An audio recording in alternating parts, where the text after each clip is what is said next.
Jake Mitchell was the kind of young man any parent would be proud of, bright, respectful, and determined to make something of himself despite life's unfair hand.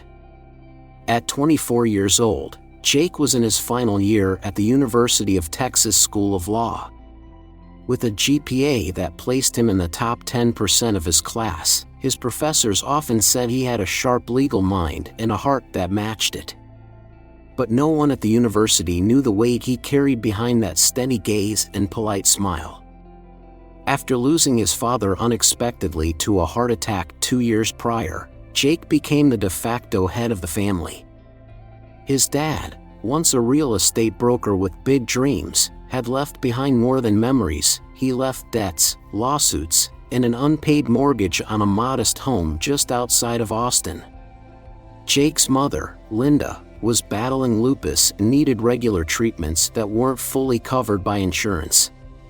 His younger sister, Emma, had just graduated high school and was accepted into a nursing program in Dallas. The dream of seeing her wear scrubs and a stethoscope gave Jake purpose, but the tuition bill was a nightmare all its own. To keep the family afloat, Jake worked evenings and weekends at a downtown coffee shop, logging 20 to 25 hours a week for just above minimum wage. He lived in a cramped, 400-square-foot apartment above a laundromat where the heat barely worked in winter, and the AC groaned in the Texas summer heat. Every dollar mattered. Ramen noodles and frozen dinners were his norm, and the idea of taking a girl out or having a night off was a luxury he couldn't afford. But Jake wasn't bitter. He believed in hard work and second chances.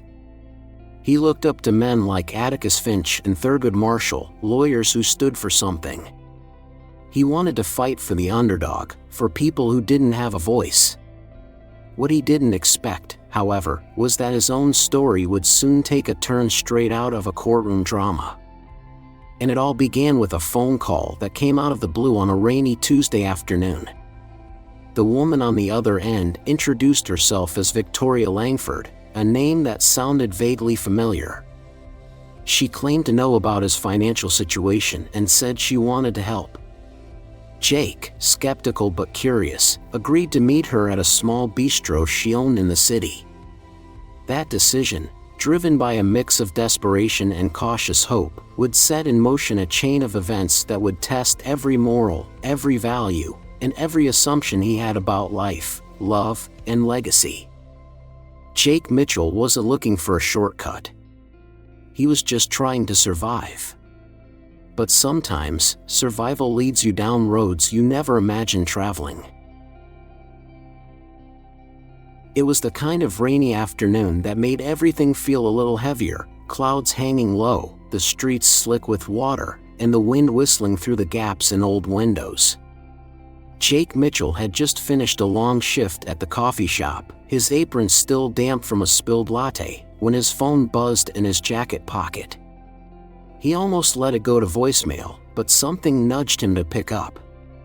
"Jake Mitchell speaking," he answered, unsure of the number. "Mr. Mitchell, this is Victoria Langford," the voice on the line said, smooth and commanding. "I believe we have something to discuss. It's about your financial situation." Jake stopped walking. That name, Langford, triggered something. He'd heard it before, maybe on the news or in business circles. Victoria Langford was a household name in Texas high society, known for her chain of upscale restaurants, real estate ventures, and philanthropic appearances. What could she possibly want with him? "I'm sorry, how do you know about?" he began. "I know enough," she interrupted. "Meet me at Langford's Bistro. 7 o'clock. It's important." Then the line went dead. Curiosity mingled with apprehension as Jake stepped into the bistro later that evening. The warmth of the place, rich wooden accents, soft jazz humming in the background, the smell of rosemary chicken in the air, stood in sharp contrast to his soaked sneakers and thrift store jacket. Seated in a corner booth was Victoria herself, poised in a gray wool coat, her silver hair swept back elegantly. She didn't smile, but she gestured for him to sit. "Mr. Mitchell," she said. "I'll be brief. I want to offer you a solution." Jake blinked. "A solution?" "A proposal," she said, then paused for dramatic effect. "Marry me." For a moment, the world stopped. He stared at her, trying to process the absurdity of what he'd just heard. "You're serious?" he asked, almost laughing. "I don't need love," Victoria said plainly. "I need a partner, someone young, respectable, unattached. Someone I can trust with my name, my estate, and my legacy. In return, I'll pay off your family's debts, fund your sister's education, cover your mother's medical bills, and provide you with full financial stability. Think of it as a contract." Jake leaned back, stunned. This wasn't just unorthodox, it felt surreal. "Why me?" "Because you're desperate enough to say yes," she said, looking him square in the eye. "And because your last name means something to me." There was something cryptic in her tone, something personal, but she didn't elaborate. Instead, she handed him a folder with neatly printed documents, prenup agreements, background checks, a detailed financial plan. "I understand if you need time," Victoria added, standing. "But don't take too long. This offer isn't indefinite." As she walked out into the rain, Jake sat motionless. It wasn't romance. It wasn't fairy tale. But it was a lifeline, one tied to a woman with secrets of her own. And for Jake Mitchell, it was the beginning of a choice that would change everything. The wedding was over in less than 20 minutes. There were no flowers, no music, no family gathered in rows of chairs. Just Jake Mitchell in a tailored navy blue suit he didn't pick out, standing beside Victoria Langford in a cream-colored coat dress that looked like it belonged in a museum. They were married inside a Travis County courthouse, the vows exchanged quietly in front of a notary public and Victoria's attorney. Jake had signed dozens of legal documents in the days leading up to that moment, but none weighed as heavily as the silence that followed the words, "I now pronounce you husband and wife." Victoria turned to him with a polite smile. "Welcome to your new life, Mr. Mitchell." That was it. No kiss. No embrace. Just formality. Later that day, a black town car took them to Langford Estate, Victoria's sprawling mansion nestled on 5 acres just outside Austin. The house stood like a monument to another era, its tall columns and ivy-covered brick walls evoking images of old Southern wealth. It was beautiful, yes, but not warm. Not welcoming. Jake stepped out of the car, suitcase in hand, and stared up at the 3-story home. It was larger than anything he had ever seen outside of movies. As he walked through the heavy oak doors, the smell of antique wood polish and faint lavender greeted him. A housekeeper led him up a grand staircase to his room on the 2nd floor, his own private suite with a king-sized canopy bed, a marble fireplace, and a walk-in closet that could fit his entire apartment back in town.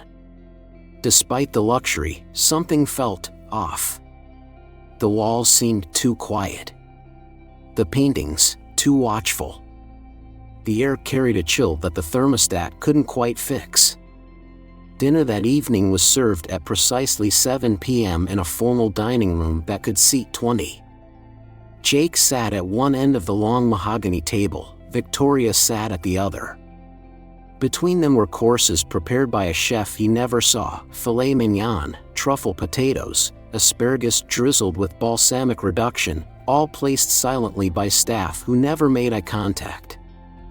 Victoria, poised as ever, made polite conversation about estate maintenance, social appearances, and investments.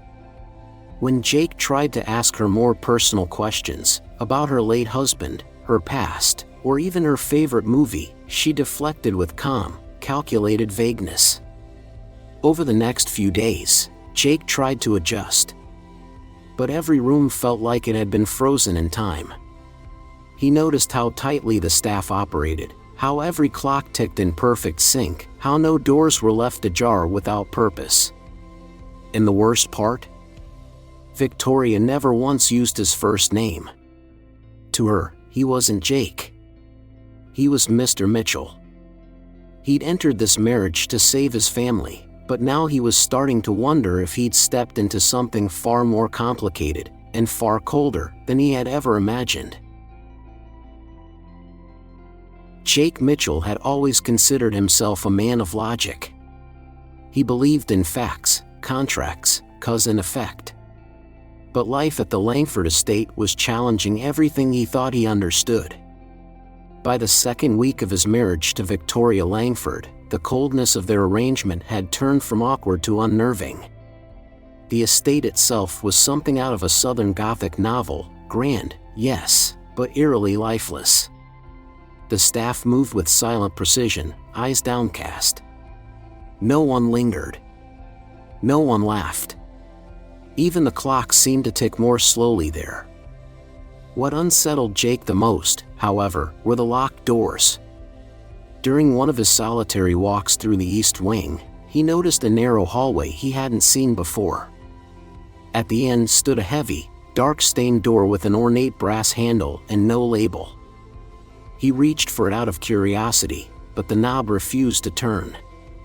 A staff member, appearing suddenly, quickly redirected him with a firm "Mr. Langford prefers that area remain undisturbed." Victoria never mentioned the East Wing. Nor did she speak of her late husband, Richard Langford, whose portrait still hung above the fireplace in the sitting room, a man with stormy eyes and a slight, sad smile. Something about his expression haunted Jake. Late one evening, while reading in the vast estate library, Jake noticed Victoria's writing desk left unlocked. Papers were scattered across the surface, some invoices, some legal contracts. Among them, he spotted a small brass key, unusually intricate in design. Curious, he pocketed it, a sense of guilt settling in his stomach. That night, as the grandfather clock in the hallway struck midnight, Jake crept through the halls, guided only by the dim light from antique sconces. He approached the locked door in the East Wing and slipped the key into the lock. The click echoed louder than he expected. Heart pounding, he pushed the door open. The room smelled of time, dust, faded perfume, and old secrets. Inside, it looked like no one had entered in years. The wallpaper was peeling, the drapes drawn tight. On the desk by the window lay a box of letters and several framed photographs, Victoria as a younger woman, Richard beside her, and another man, one Jake didn't recognize. But what truly shocked him was the file folder on the desk. Inside were documents connecting Richard Langford's financial ruin to none other than Jake's father, Thomas Mitchell. One letter, written in furious cursive, read, "Your father's betrayal cost me everything. My husband died for it. I will reclaim what was taken, through his son." Jake staggered backward, the weight of the truth hitting him like a punch to the gut. This marriage, this entire arrangement, wasn't charity. It was revenge. Carefully calculated. Coldly executed. Behind him, a floorboard creaked. "Enjoying yourself?" Victoria's voice cut through the dark like a blade. Jake turned, the letter still trembling in his hands. In that moment, he realized he hadn't been chosen to be a partner. He'd been targeted. After that night in the East Wing, everything changed. Jake Mitchell could no longer pretend he was just a struggling young man who'd stumbled into a strange but beneficial arrangement. He now understood that he was a pawn in a far more personal game, one built on old grudges and buried pain. Victoria Langford hadn't married him out of kindness or even convenience. She had married him to settle a score. But Jake wasn't the same desperate law student anymore. The moment he read her words, I will reclaim what was taken. Through his son, something inside him shifted. The coldness of the estate took on new meaning. Every glance from Victoria felt loaded. Every word held weight. The elegant dinners, once silent and awkward, now pulsed with unspoken tension. She must have sensed the change too. Victoria's demeanor, always polished and polite, turned sharp-edged. She began questioning Jake's schedule, showing up unexpectedly in rooms he thought he had to himself. The house felt smaller somehow, as if its walls were closing in. Even the staff, once distant but cordial, now seemed more watchful, like they were following someone else's orders. One morning, Jake confronted Victoria in the breakfast room, the tension finally spilling over. The sunlight through the tall windows did little to warm the space. "I know what you're doing," he said, voice tight. Victoria looked up from her grapefruit. "Do you? You married me to punish my father. Everything, the proposal, the promises, it was all a setup." She dabbed her lips with a linen napkin, unshaken. "Your father destroyed my family, Jake. He left Richard to carry the shame of a failed business deal and a ruined name. And while your father moved on, my husband died, heartbroken, humiliated. You want me to forgive that?" "I had nothing to do with it," Jake said, standing. "And dragging me into this won't bring him back." "No," Victoria replied, standing too. "But it brings me peace." Jake stared at her, searching for something, remorse, regret, even sadness. But all he saw was cold determination. Later that day, Jake went through an old photo album he found tucked behind some books in the library. Inside were faded pictures of Victoria and Richard in their younger years, smiling on the steps of the estate, holding hands on a sailboat off the Gulf Coast. They looked happy. Real. But he also found photos of two other young men, each standing beside Victoria at formal events. Neither was Richard. Neither was Jake. And neither was mentioned in any of the estate's public records. Where were they now? Jake's stomach turned. Had others come before him? Had they also been part of this twisted legacy of vengeance? The walls of Langford Estate were full of secrets. But the most terrifying thought was this: Jake might not be the first. And unless he found a way out, he might not be the last. Jake Mitchell had always admired quiet strength, the kind his mother showed when she worked 2 jobs to keep the family afloat after his father died, the kind his sister displayed when she pushed through high school with honors despite everything falling apart at home. Now, in the cold, echoing halls of Langford Estate, he realized it was time to find that strength within himself. After uncovering the truth behind Victoria Langford's intentions, and seeing the faces of the 2 young men in the photo album whose fates remained unknown, Jake knew he couldn't sit still. This wasn't just a matter of pride or survival anymore. It was about safety. His own, and possibly others. He couldn't storm out, not without raising suspicion. Victoria had grown increasingly possessive. She insisted he attend charity dinners and public events by her side, presenting them as the picture-perfect May-December couple. Behind closed doors, however, she monitored his movements, questioned his phone calls, and once even had a staff member accidentally misplace his laptop charger for 2 days. It was control disguised as concern. So Jake played along, but quietly, he began to push back. He reached out to Ethan Ross, his closest friend from law school, under the pretense of catching up. They met at a small diner on the outskirts of town, where Jake kept his voice low and his eyes alert. Ethan had always been trustworthy, a guy with a good head on his shoulders and a knack for sniffing out inconsistencies in a contract. If someone signed a marriage contract under false pretenses, Jake asked, sipping coffee, could that contract be challenged? Ethan raised an eyebrow. Depends. If you can prove manipulation or coercion, maybe even fraud, then yeah. It's possible. Why? Jake smiled tightly.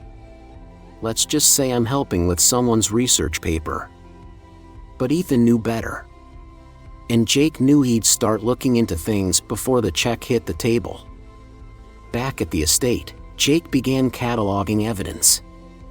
He kept a hidden journal tucked behind a false panel in the back of his closet. In it, he documented every strange encounter, every overheard conversation between staff members, every locked room and vague answer. He started checking the local records office online when Victoria was away, trying to trace the identities of the other men in the photographs. One night, while searching Victoria's home office, he discovered something chilling, a letter addressed to his late father. It was filled with venom, accusing Thomas Mitchell of orchestrating Richard Langford's downfall. The last lines read, "You stole everything from me. But now, I have your son." Jake sat back, his pulse racing. He had to act, and soon. The house was not a home. It was a trap. But if Victoria Langford had underestimated him, that was her mistake. Because Jake Mitchell wasn't just a victim anymore, he was preparing for a quiet war. And this time, he wouldn't be fighting alone. The morning was still, almost unnaturally so. The thick Texas air seemed to hang heavier over Langford Estate that day, as if the mansion itself sensed what was coming. Jake Mitchell stood in the grand sitting room, his hands steady, but his chest tight. In his briefcase were neatly organized files, letters, contracts, property records, and statements gathered by a private investigator Ethan had quietly hired. Together, they formed a damning portrait of Victoria Langford's obsession, her manipulation, and her veiled criminal dealings. Victoria entered the room with her usual grace, dressed in a charcoal gray suit that matched the somber tone of the house. "We need to talk," Jake said firmly, standing tall. She raised an eyebrow, mildly amused. "That sounds serious." "It is." He laid the documents on the antique coffee table. "I know everything. About my father. About Richard. About the other men before me. And about your plan to rebuild your empire by using me." For the first time since he met her, Victoria's composure cracked, barely, but noticeably. Her fingers tightened around the handle of her coffee cup, and she didn't reach for the papers. "So," she said coolly, "you've been busy." "I had to be," Jake replied. "You didn't give me a choice." "You think exposing me will bring justice?" she snapped, her voice cutting like ice. "Your father ruined my life, Jake. He took everything, my home, my husband, my future. And now you want to stand there and claim moral high ground?" Jake didn't flinch.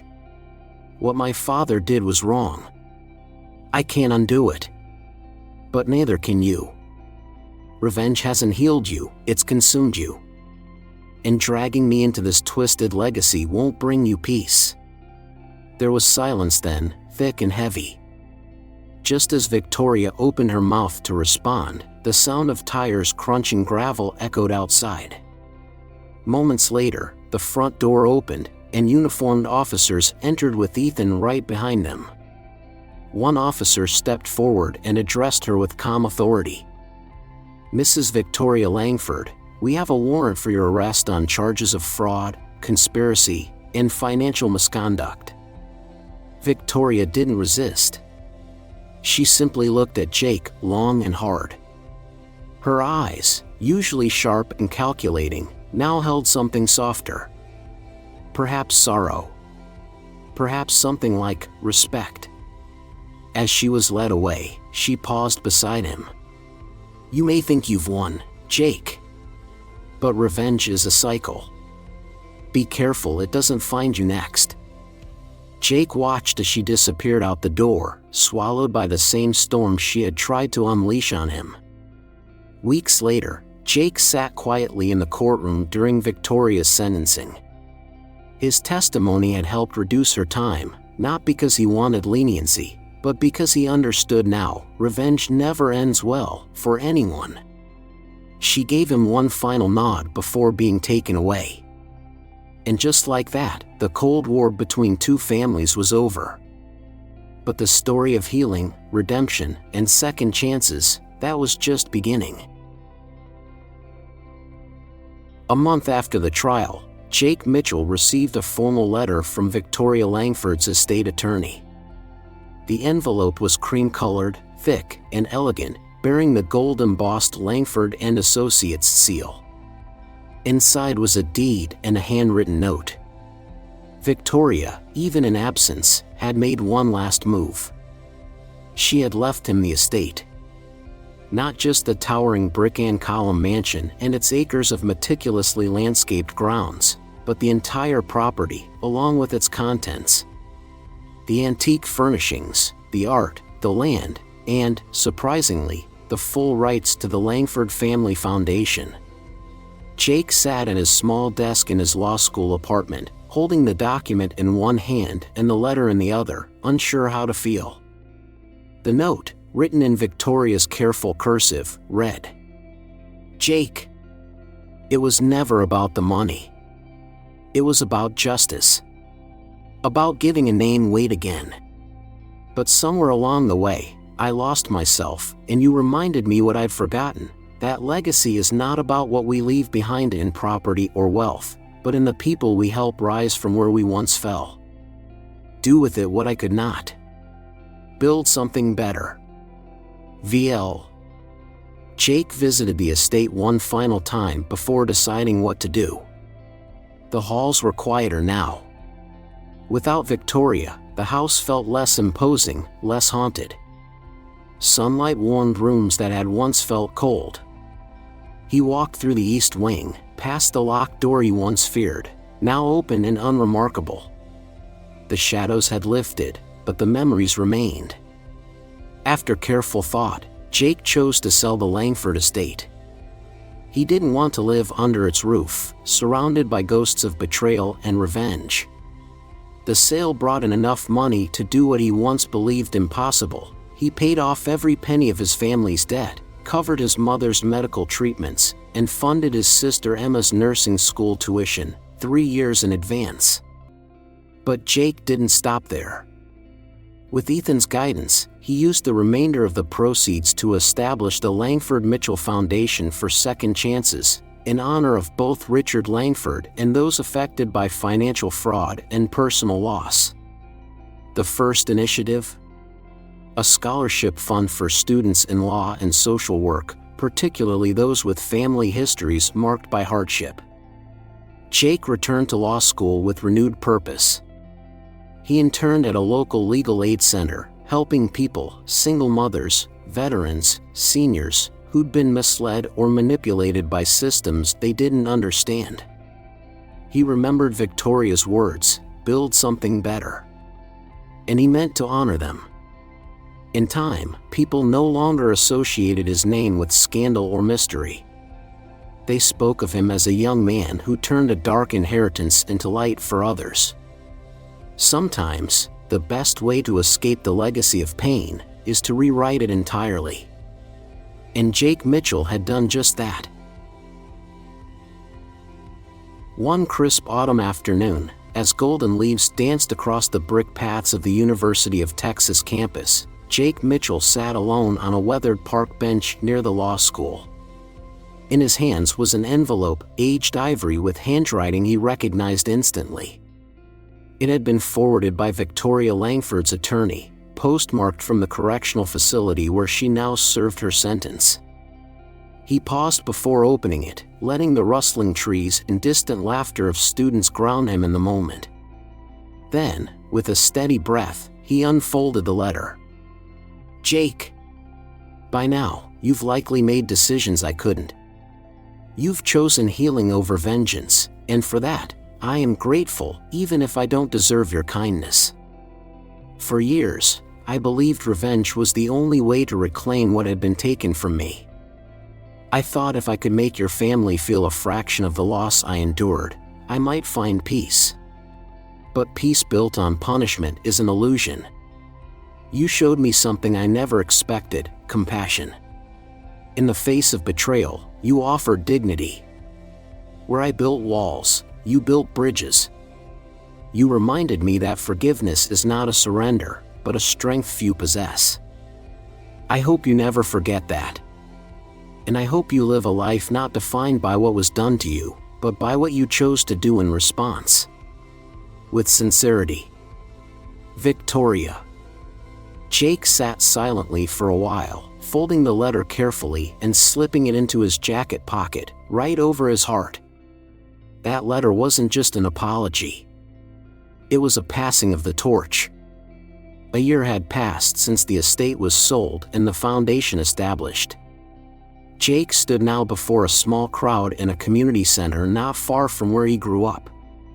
It was the first annual scholarship ceremony for the Langford Mitchell Foundation for Second Chances. The audience included local leaders, students, families, and a few former Langford employees, now supporters of Jake's mission. Behind him, a simple plaque bore the words, "In memory of Richard Langford, for those seeking redemption and renewal." Jake spoke with quiet conviction. This foundation isn't just about money. It's about dignity. About rebuilding when the world knocks you down. It's about what we do with pain, whether we pass it on or choose to turn it into something better. The applause that followed wasn't thunderous, but it was heartfelt. And that meant more to Jake than any courtroom victory ever could. For those in the crowd, especially older attendees who'd seen their own share of life's sorrows, Jake's story offered something deeper than inspiration. It offered perspective. That even in a world where betrayal and loss often steal center stage, there is still room for second chances, for growth, and for choosing love over legacy, kindness over calculation. Jake Mitchell's journey wasn't perfect, but it was honest. And in the end, it proved that sometimes, the greatest justice we can serve is forgiveness.